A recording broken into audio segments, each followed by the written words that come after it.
Senior at kabataan sa sentral, pagsisilbihan ng pantay-pantay.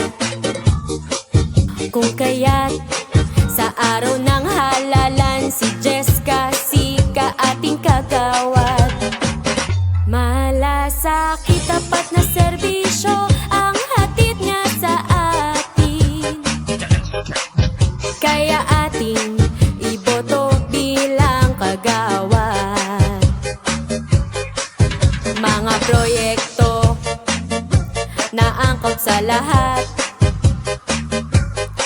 pati sa serbisyo, may puso at tapat.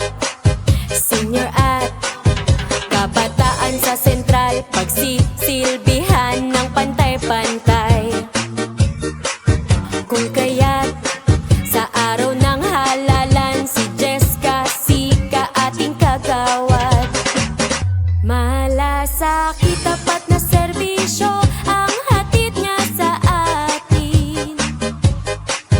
Kaya ating iboto bilang kagawad. Jessica Sika ating ihalal bilang kagawad ng Barangay Sentral.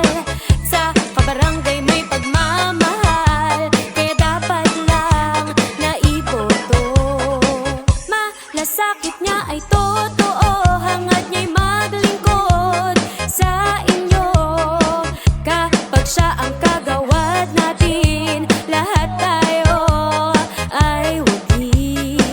Jessica Sika ating ihalal bilang kagawad ng Barangay Sentral. Sa kabarangay may pagmamahal, kaya dapat lang na iboto. Malasakit niya ay totoo, hangad niya'y maglingkod sa inyo.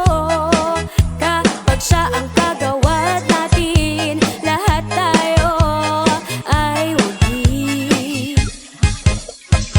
Sa darating na halalan, piliin ang tunay na maaasahan. Kagawad Jessica Sika, iboto bilang kagawad ng Barangay Sentral. At atin ding ihalal bilang kapitan ng Barangay Sentral, DJ Lagman. Bago naman, para sa maayos, malinis, tahimik at masayang Barangay Sentral. Para sa walang pinipili at pantay-pantay na pagtulong